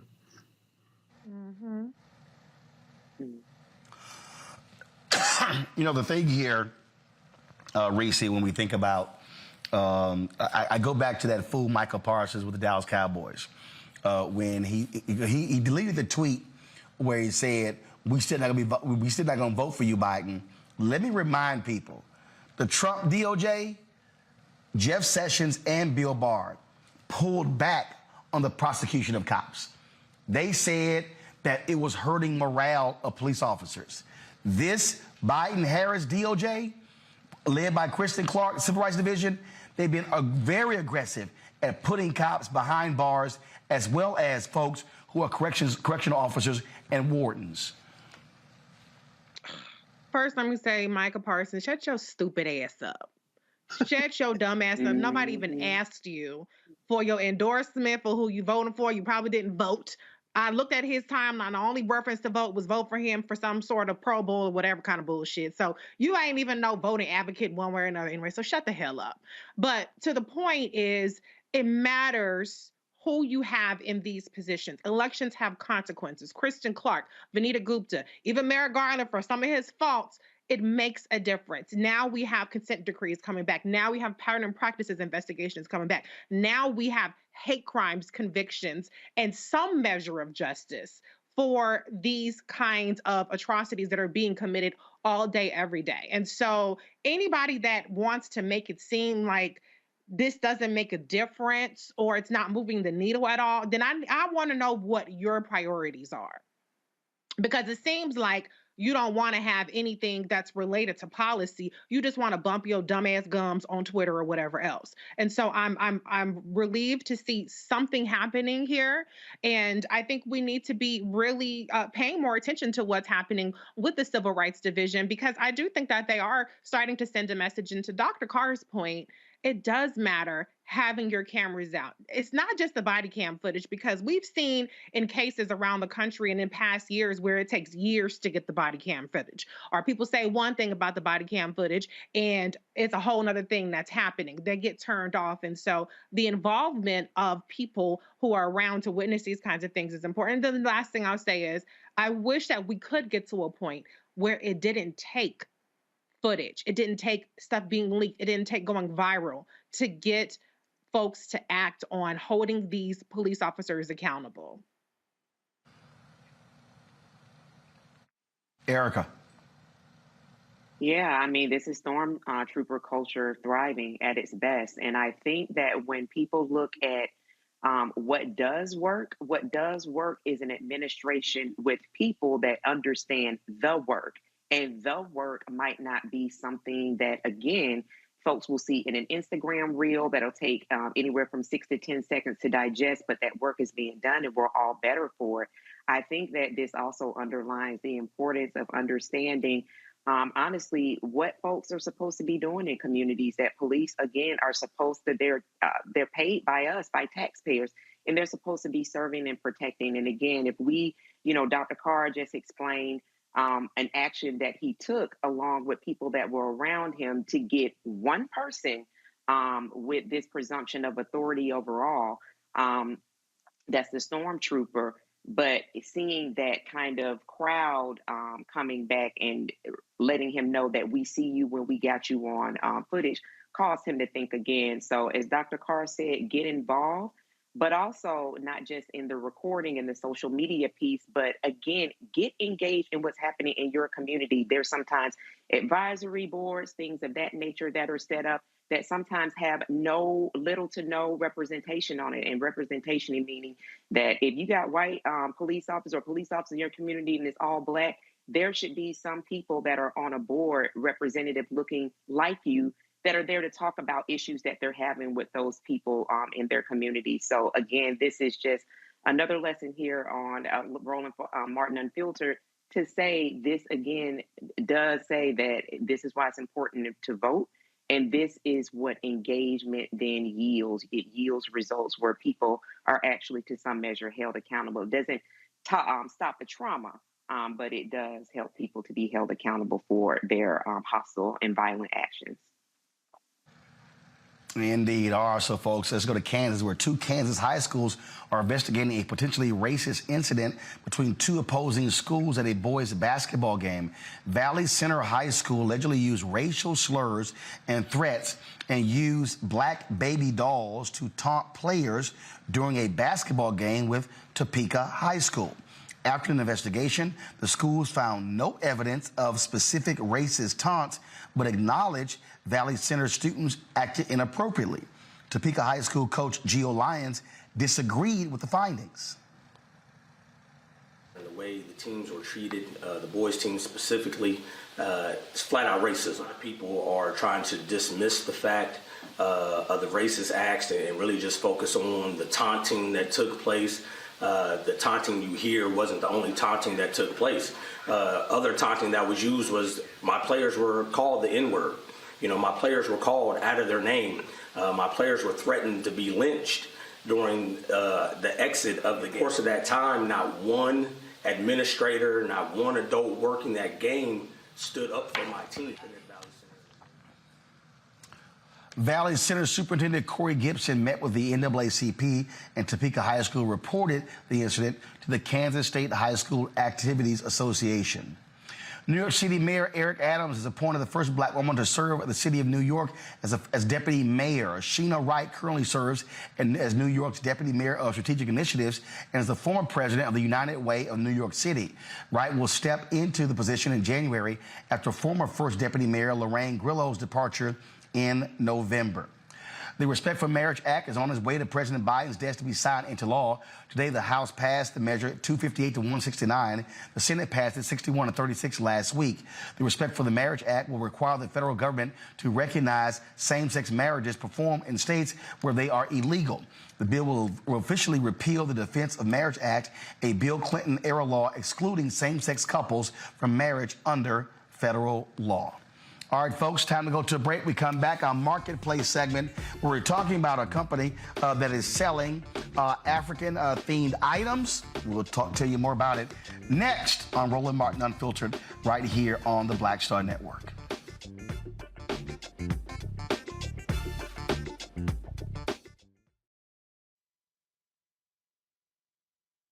Hatred on the streets, a horrific scene, a white nationalist rally that descended into deadly violence. White people are losing their damn minds. As an angry pro-Trump mob storms the U.S. Capitol, we've seen shooting. We're about to see the rise of what I call white minority resistance. We have seen white folks in this country who simply cannot tolerate black folks voting. I think what we're seeing is the inevitable result of violent denial. This is part of American history. Every time that people of color have made progress, whether real or symbolic, there has been what Carol Anderson at Emory University calls white rage as a backlash. This is the rise of the Proud Boys and the Boogaloo Boys. America, there's going to be more of this. Here's all the Proud Boys, guys. This country is getting increasingly racist in its behaviors and its attitudes because of the fear of white people. The fear that they're taking our jobs, they're taking our resources, they're taking our women. This is white fear.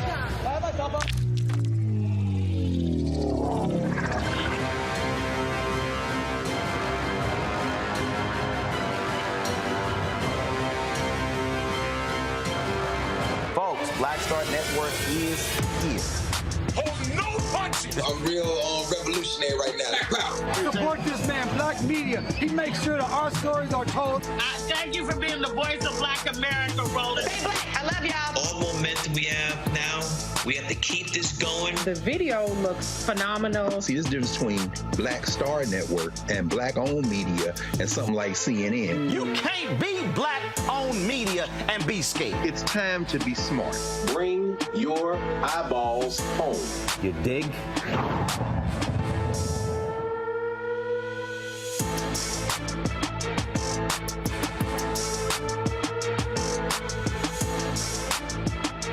When you talk about blackness and what happens in black culture, we're about covering these things that matter to us, speaking to our issues and concerns. This is a genuine people-powered movement. There's a lot of stuff that we're not getting. You get it, and you spread the word. We wish to plead our own cause.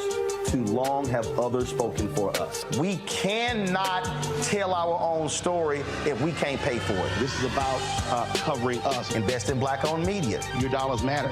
We don't have to keep asking them to cover our stuff. So please support us in what we do, folks.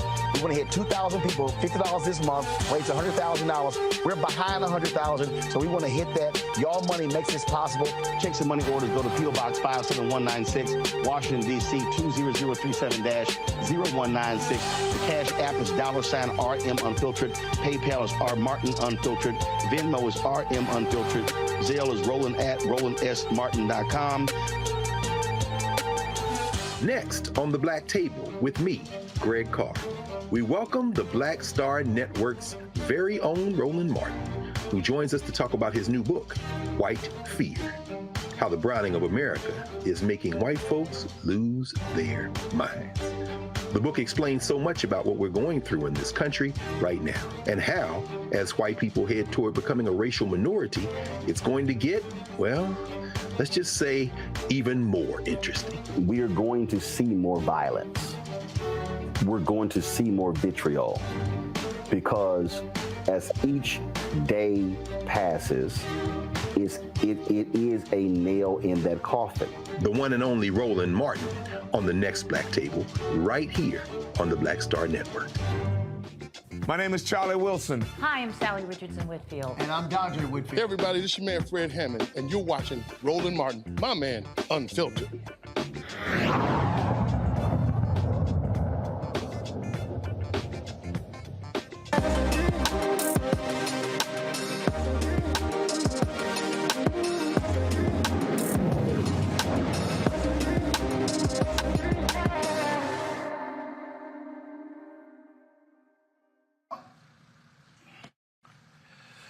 All right, folks, finding high-quality fashion brands that include Black Pride is challenging in today's marketplace. In 2004, Origin founded Origin Culture, a Black-owned premier high-quality brand known for inventing one-of-a-kind African-shaped items such as bags and luxury-inspired items. Now, Origin Culture debuts the anticipated Back to Life collection in 2020, unveiling a circular Africa and peace sign medallion bag to spark the holiday season and conversation. The founder and creative director of Origin Culture is here to talk about his innovative and much-needed fashion line. Archie, glad to have you here. How you doing? I'm doing very well. What about you? How you doing? I'm doing great. And so you have an increasing number of folks, obviously, a lot of folks who have been interested in these type of items. Actually, a pretty cool bag there and backpack in the shape of Africa. And so how have you seen the company grow since you first launched? It's grown very well. Right. It started growing from the day that I stepped into the plane. Right. And I was coming from Ghana. Right. And then when I stepped in, right then I sold everything on the plane. Right. From people giving things. And now it's grown very, very well. But what's grown more is our own pride. That's what I'm loving the most. Now, how many different items do you actually make? Well, let's put it this way. So I have the Africa bags, right? And I do have the medallion bags, which was inspired by hip hop in the 90s, but of course it certainly goes all the way back to the 80s, right?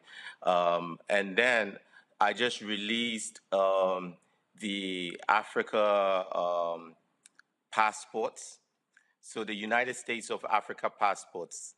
This was just recently, probably a couple weeks ago. And I also have the belts, which is also being released. But I think the most of what people really like the most too is the bags and the scarves that are also shaped in the same shape of Africa. One of the things that we have seen, we've seen a really obviously a resurgence, and the year of return played a huge part in that as well. In terms of where.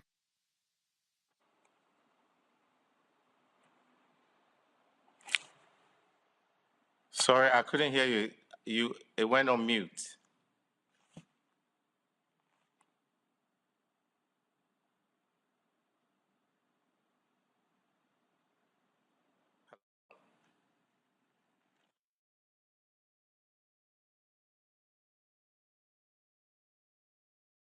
I lost the signal.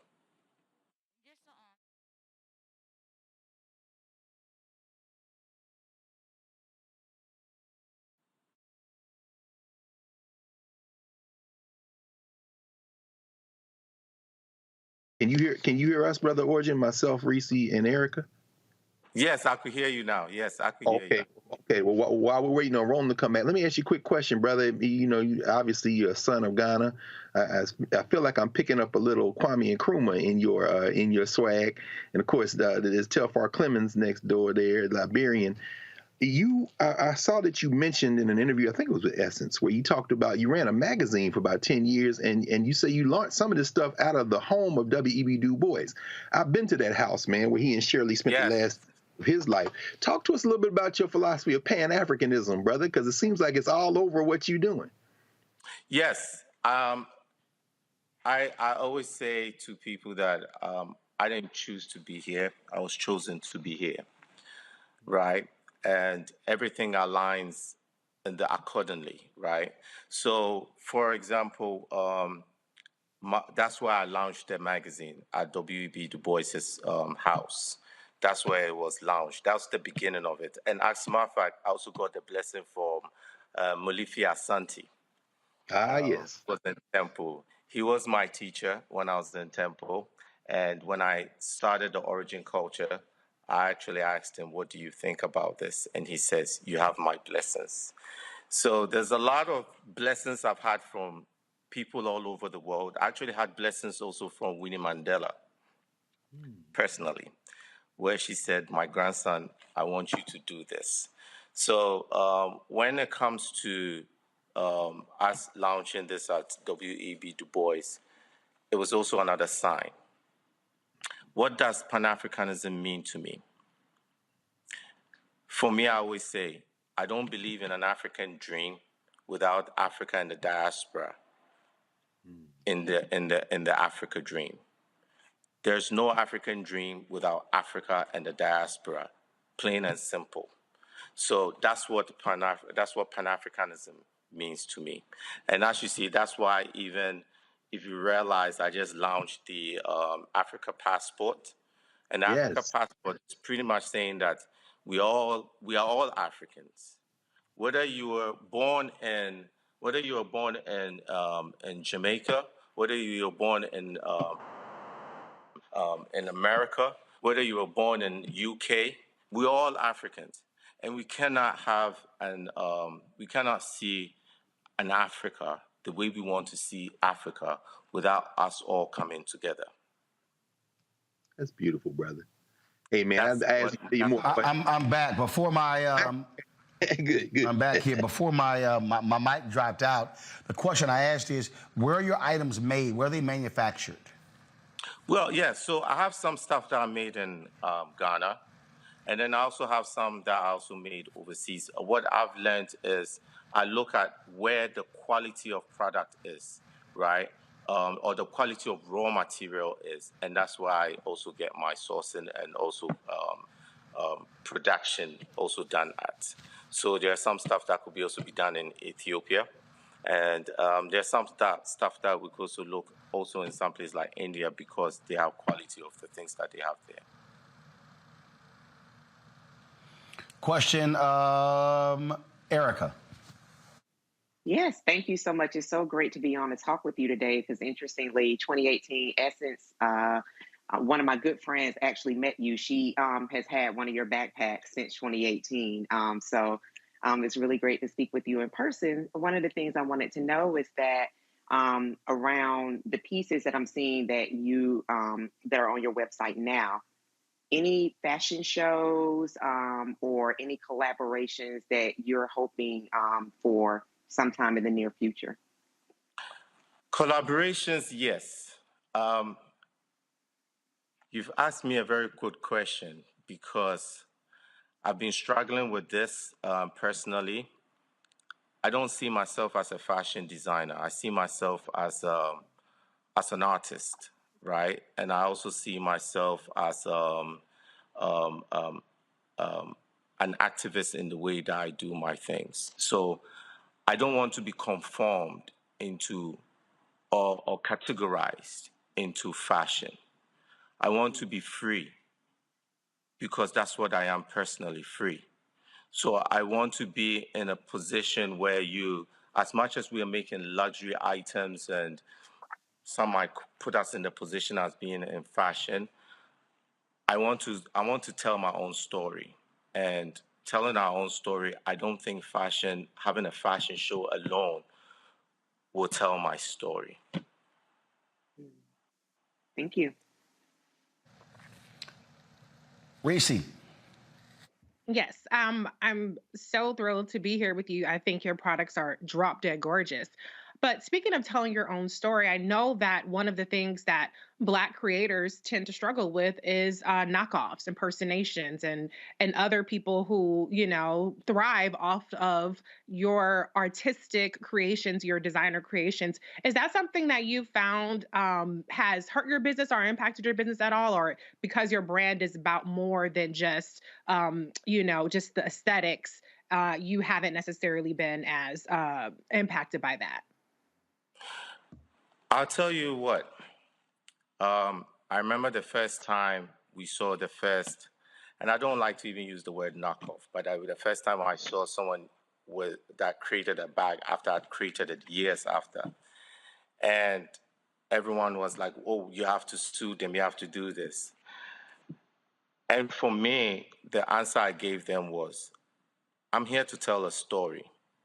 Someone might copy my bag. Someone might create that. They make it in different shapes or different materials, same material.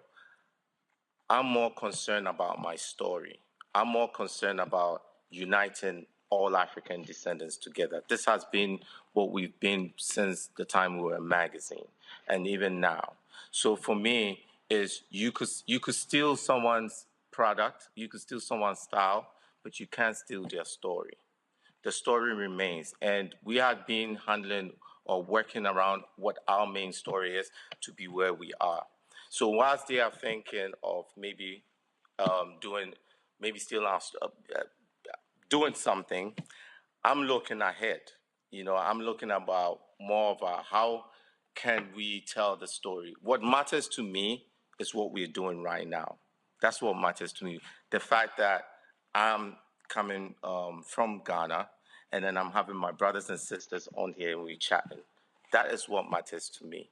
What matters to me is someone walking down the street and having pride of where they're coming from. That's what matters to me. What matters to me is what happened at Full Circle, or what happened at the Year of Return, when everyone goes to Ghana and then we all hugging each other and loving each other. This is what our ancestors wanted us to be. That is what matters to me. Love that. Thank you so much. Folks, the website is Origin Store, ORIJINSTORE.com. The promo code is Roland Martin 20. Roland Martin 20, 20% off all products. Archon, we surely appreciate it, man. Congratulations. It looks great. And good luck to building your empire. I should have called you Yao. That's your name. You were born on a Thursday, right? Yes. Yep, that was the name that they made clear when I was in Ghana, yes. Well, guess what? You've met another Yao. I was also born on a Thursday, Yao. All right, then. Yeah. All right, then. Yeah. Well, certainly good to meet you. Glad to see we got something in common. Yes, thank you. Yep, and all right. There's amazing things later on, so we'll certainly chat on that. Okay, thank you. All right, sounds great. I appreciate it. Folks, that is it for us. Let me thank Greg, Reese, and Erica. And also the folks here at JSU TV. I'm on the campus of Jackson State University. I was here Saturday for the SWAT Championship. We're back. I'll be giving the commencement speech tomorrow at 10 a.m. That's 10 a.m. Central, 11 a.m. Eastern. We'll be live streaming that on the Black Star Network. So y'all be sure to check it out. It'll be the 19th commencement that I've given, the 15th in an HBCU. And I've already decided my title, and the title of my speech tomorrow is, You Belong in Every Room You Enter. So I will unpack that thing tomorrow. Again, folks, thanks so much. Let me rest my voice, and actually, I'll blame the Jackson State tailgating. I'm allergic to smoke. Of course, when we walked around, did the interviews last week, all of that smoke actually got into my system, and so it always messes me up. And so I got my throat coat and all my other stuff, so trying to have my voice be as strong as possible tomorrow morning. We'll be guest host tomorrow because I'm flying back to D.C., so I will see y'all actually on Monday. I'll be in Atlanta on Monday from Operations Hope Global Hope Forum, and so Reese will be in the chair tomorrow, and so I appreciate that. And so that way I can fly back because there are no directs, so I gotta do a connecting flight. So I'll be flying all day tomorrow as well. Again, thanks so much, folks. Don't forget, support us in what we do. Download the Black Star Network app. Apple phone, Android phone, Apple TV, Android TV, Roku, Amazon Fire TV, Xbox One, Samsung Smart TV. Also join our Bring the Funk fan club. You, of course, your dollars absolutely matter. Every dollar matters. We want to get 2,000 fans contributing at least $50 each this month. It comes out to $4.19 a month, 13 cents a day. I want to thank all the people who've already given so far.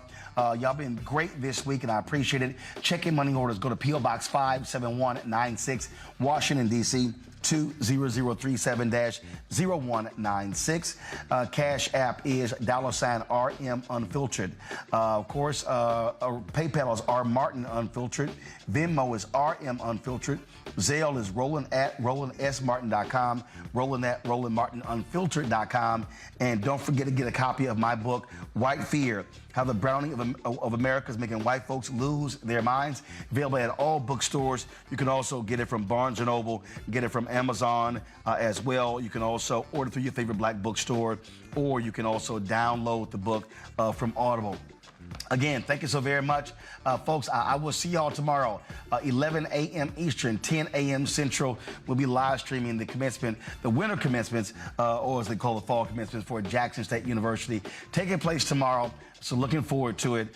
So until then, y'all know how I was in the show. Holla!